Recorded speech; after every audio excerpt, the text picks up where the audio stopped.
Hello everybody, it's Christian here. So this is video number 2, and I'm going to be more focused in this video. This time I'm going to talk about something I feel really strongly about. I want to do COVID-19, but COVID-19 is a longer video because I feel strongly about that as well, but there's a lot of specific details I want to cover on that one.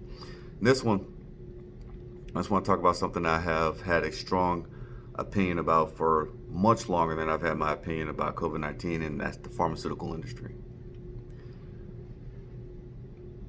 I'm not a fan of the pharmaceutical industry. The pharmaceutical industry, in my opinion, are nothing but a bunch of crooks. So me personally, I try to take medication as little as possible. And when I say as little as possible, that means I might take Tylenol, might take an aspirin or a Motrin if I happen to have a headache, that's even rare. So that pretty much means that I almost don't take medication at all. So the reason I feel so strongly towards the pharmaceutical industry is because I've been in the healthcare field for almost 15 years now. And after a certain amount of time had passed, we'd get these drug reps that would come into our clinics and our hospitals, and I would listen to them talk, and I would listen to their sales pitches. And then I would look at certain patients and the medication regimens that they were on, and so on and so forth. And I came to the realization that the pharmaceutical industry is not in the business of curing or healing anybody. The pharmaceutical industry is in the business of maintaining and creating a more extensive customer base. That is why you don't see cures for anything anymore. Everything is another pill to help you live with your chronic illness. And unfortunately, a lot of people buy into this system when, once you have a firm understanding of how your body works and what it needs, a lot of the things that people are going to their doctor to get a prescription for are things that can be fixed naturally on their own. And unfortunately, the way our healthcare system is working, it's not really being strongly advocated that somebody, fixes their high blood pressure or high cholesterol with proper diet and exercise, or trying to find ways to reduce the stress in their life. Things of that nature, things that, that could be done, because fact of the matter is, a lot of the things that plague us as a human being, that we find to be an illness, are things that could be fixed naturally without the use of medications. Our bodies are really strong and powerful tools at healing itself and maintaining equilibrium given the proper environment for it to do so. So that's when I started thinking about it. I was like, I can't stand the pharmaceutical industry because the way they operate, they are, in my humble opinion, no better than just street drug dealers. It's just that they have a way of doing it legally, and that's it. And that's why you'll never see a whole lot of traction from the doctors. You won't see doctors get a lot of traction with trying to fix things naturally or trying to find a holistic approach of healing yourself and stuff like that. And it actually almost gets pushed off to the masses as being ridiculous. It's like, oh no, you need real pharmaceuticals to help fix that problem. It's just a mild example of that would be depression and anxiety. Studies on that have shown that mood enhancing drugs aren't very much more effective than a placebo. And it's also been shown that actually physical exercise is twice as effective as the mood enhancing drugs. But you won't see that you won't see that pushed to a patient. Patient comes in with, depression, anxiety, blah, blah, blah, blah, blah. Very rarely is that doctor or that counselor or that psychologist going to be, maybe you should try, getting out and, getting some proper diet and exercise and seeing how that balances out your system and makes you see if that makes you feel better before we put you on Wellbutrin or something like that. You won't see that because that's the culture that we're in right now, and that's the society right now that we're in, is that we get these pharmaceuticals pushed on us, and then we get mentally coached into thinking that we need a pill to fix everything. I know people that every time they feel something that's wrong with them, or they find out something that's wrong with them, the first thing that they're looking for is the medication that can help them fix it. Instead of saying, what can I do in my life? What can I change in my life to help me get better from this naturally? So, stress is a killer. And, and the reason I throw stress out there is because I know people that have, acid reflux, indigestion, GERD, anxiety, depression, people that flare up with shingles, all kinds of stuff, and people who get sick a lot. A lot of that, and they were like usually really manic or stressed out people. And I would tell them very simply, I was like, you understand that your immune system is responsible for keeping you healthy. So to keep it super simple, all of your immunity and your wellness is that all that stuff is like in the gut. You can look that up. It's all in the gut. So if your gut's all jacked up and your immunity's all jacked up, you're gonna get sick. So instead of trying to find a pill to fix the problem, maybe you need to figure out what's in your environment, or what are you putting in your body as far as food's concerned that's causing the problem. And that's going to have to be a cultural shift. And that's not going to happen because, unfortunately, in this capitalist society where the pharmaceutical industry has been allowed to become so big and so massive, they have had the power to lobby and buy people. So that comes from the top down. They just, from the top down all the way down to the patient, until the patient gets coached into the mindset that they need pills to fix everything. And then you don't even know what pills doing what, some man-made medication that has some long-term side effects down the road. Some of them are immediate side effects, and you don't even know, with all these contraindications, you don't know what medication goes with. And the thing is, there are so many contraindications for medications. There's no doctor who's going to be an expert at knowing, let's just say somebody's on between 8 and 12 medications. How is that doctor supposed to reasonably understand or know how all those medications are going to interact with one another in ensuring your safety and that you're not going to get sick and die? They can't. And it's unreasonable but to even expect the doctor to be able to do that. So the less medication that you take, the better.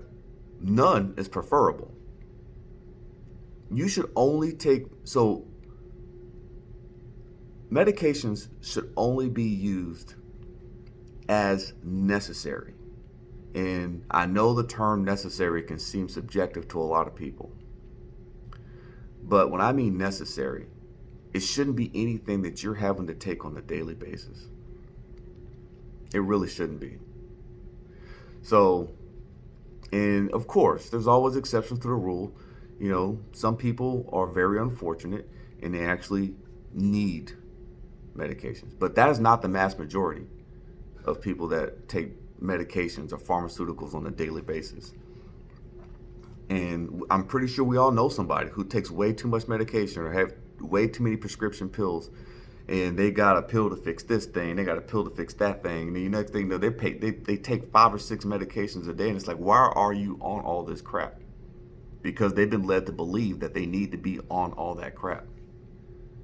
Because the pharmaceutical industry, they want their customers.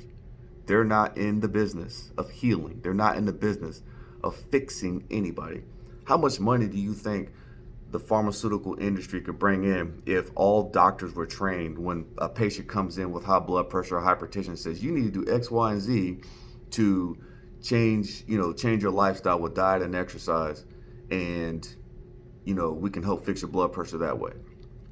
Or if a patient comes in with depression and anxiety and says, well, we need to change these stimuli in your life to help you feel better mentally so we don't have to put you on any medication. You're not going to get that. They want to put you on medication. They want to keep you on medication. That's why a lot of times when you have a chronic illness or a chronic situation, you'll get the line of, now that we're in this phase, you need to entertain the idea that there's a likelihood that you're going to be taking this medication for the rest of your life, because they want you to get comfortable with that. Now, I can't understand how we can have the intelligence and the technology to come up with a medication to help somebody live with HIV for the rest of their lives, but we can't just come up with something to help cure it. How does that make sense? I know that we have enough power, money, and technology to create anything we want to create, given enough time. I know we can do it, but we don't want to. Or the people that have the ability to do so don't want to, because you would lose customers. Cancer is big business. It is. We don't want to cure people of cancer. We want to treat cancer.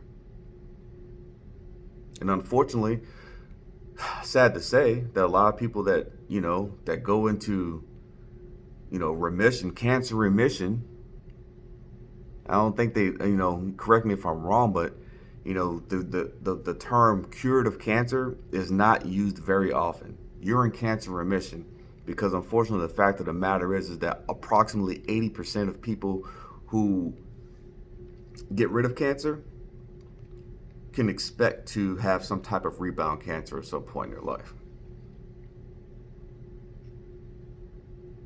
And unfortunately, that's because of the way the treatment protocol is used. The chemotherapy, the radiation therapy, you damage so many of your healthy cells with the usage of that process, that by the time you get the cancer in remission, your body's so beat up that there's a strong likelihood that cancer is going to come back again. But we still use this as effective treatment for cancer. And I'm not even going to get into, I understand that some people have, a really bad genetic predisposition for certain types of cancers. I don't even want to get into that conversation of how you could try to minimize that from happening. But because this video is about the pharmaceutical industry, they're crooks. The price that they charge for medication has nothing to do with research and development and everything to do with whatever the government's willing to accept. Plain and simple. They want to charge you an astronomical amount of money to put some uncertain poison in your body and just keep you taking it with minimal effects. So you feel it doing something, you see it doing something, so you think it's good for you because it's fixing a problem, but you don't know if it's causing some other damage somewhere else in your system. You don't know that.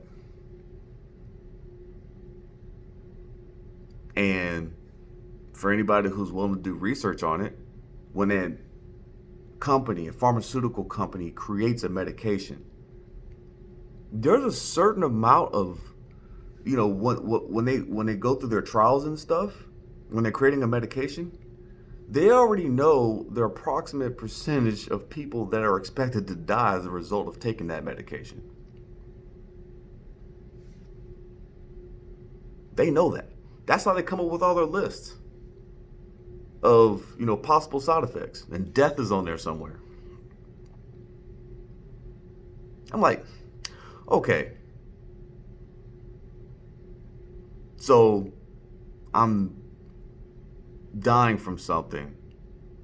And let me take something that has a possible side effect of me dying from that too. Doesn't make a whole lot of sense. And I don't think a lot of people understand that. They don't realize that. It's like, oh, this medication is FDA approved. It must be safe for human consumption. Negative. Big old fat negative. It's just been deemed acceptable enough for human consumption. Not necessarily safe for human consumption. So, do with that what you will. That's why even the stuff that, like I said, I try to take medication as little as possible, and the medication I do take is very tried and true, has been around for several decades type stuff, like Motrin, aspirin, mainly aspirin. I know aspirin's natural. So, man-made medications, I won't say man-made medications because, they're pretty much all man-made now, but, before things have gotten to where they have gotten. So just be careful. That's all I'm saying. I always advocate to always try to find a way to find the least invasive way possible to heal yourself. Stay safe, stay healthy. You don't even know. You don't know what these people are selling you to put into your body. Just know that, most of us, like I said, some of us are unfortunate, but most of us are born with everything that we need. All the tools are already inside of us to lead and live a natural, healthy life. And that's just the truth. And the more things that you put into it that aren't supposed to be there, the more ill you're going to become. So just keep that in mind. That a lot of times that maybe the people that you're seeking out for help for something don't always have your best interest in mind. Especially when money and profits come into the picture. And that's all I have to say about that. Stay safe.